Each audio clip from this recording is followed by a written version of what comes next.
This film is made after 3 years of living in the States and realizing that people are not as happy as we see in Hollywood movies. Mm-hmm. As you said before, you had different epochs in your life, I mean your creative life. And this film largely varies from the first 3 films, I mean concerning its theme, concerning its origin. Once you said in '85, I don't exactly remember, that it's a very happy situation that you live. I mean, Sarajevo is placed on the border of Asia and Europe. I think you have traveled quite far from that. Yeah, with this film. Here's the thing. You could, you know, if you stick to the certain axioms of your life, you're risking a danger to become like a one-way orientation, like a communist had, you know. So I said to myself, here's the problem. I made 3 movies. Actually, I made 2 movies in Sarajevo, and a third one was in South Macedonia. And I said, okay, now whatever next I'm gonna do, I need such a big muscles to create the atmosphere again, to start to, or to continue doing something. And I said, okay, I'm gonna go to the States to live, not to create, to start to be chasing my career there. So I made a movie as a need to do something which came after a while of living there. Do you think you could retain your independent status during the 3 years? This is the major question, being a European artist in America. I think this film confirms that. If anything, I'm not saying about the quality, I'm not saying how high this film was going. I think this film confirms that I just preserved my soul. Because the biggest problem in the States is you could become very successful as an Eastern European. You could bring them a new blood, strength, power, passion, whatever you could. But then you could get squeezed in a couple of movies. This film confirms that I'm still myself. Because it's not the film that was made about Americans in the American style. It's I would say, like a Byzantine style of making American stories. Byzantine style. Yeah, Byzantine, like a Byzantine, like they do in the churches, you know, in Greece. You could find, or whatever Orthodox church you enter in, you could find a certain colors where people have a much bigger eyes than in a regular level portraits being done before. But still, I have an impression that you must have personally changed some, because if we remember '85, and that was this quite lately it became quite famous act that you did not actually present yourself at the celebration of the Cannes Film Festival when the prize should have been handed to you, because you traveled back to Sarajevo to help the friend. Yeah, to help your friend. So, and then after some months of this, you got an offer from Hollywood To go, yeah. and then you did not accept it, and what you said was exactly that you want to stay where you belong to. So it's not a provocative question at all, but it comes from the sheer facts. So what is this? What is behind all this?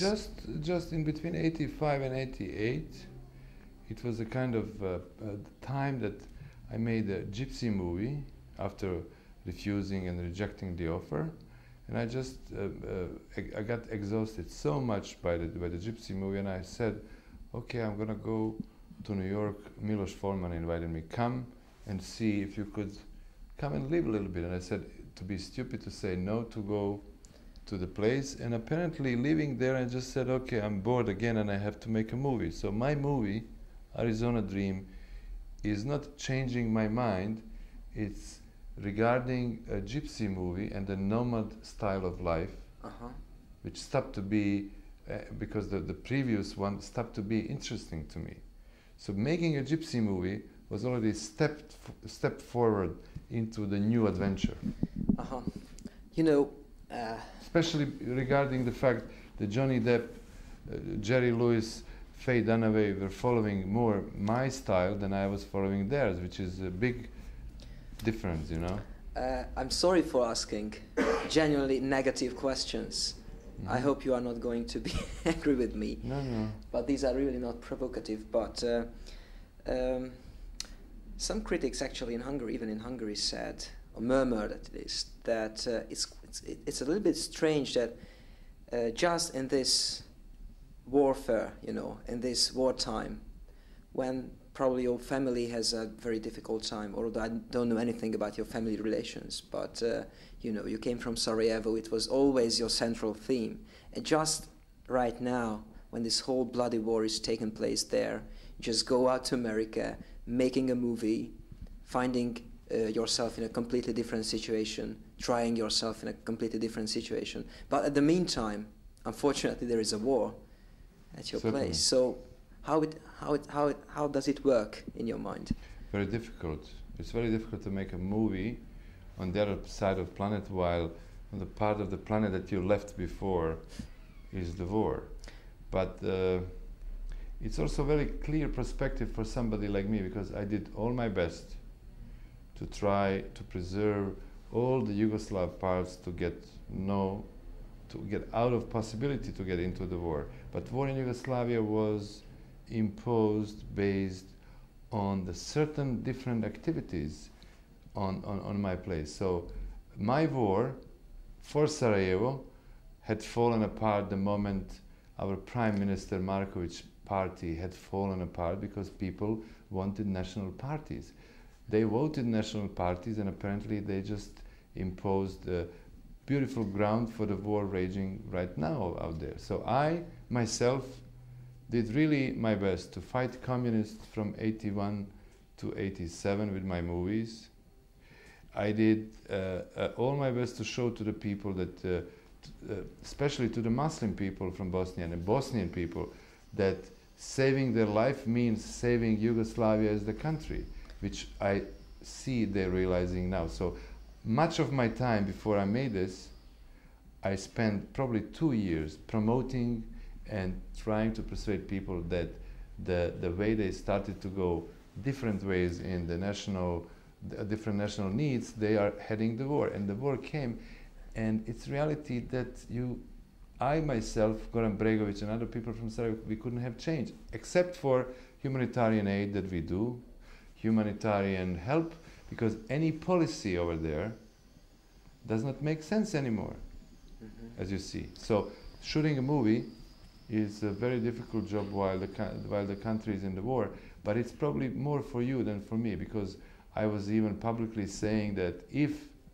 people would follow politicians, they are on power now, there would be war, and there is a war.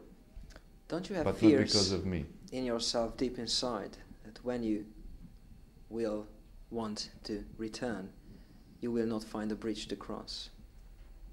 Certainly, this bridge was cut before. My bridge to the country that I belong to was cut much earlier, but not by me.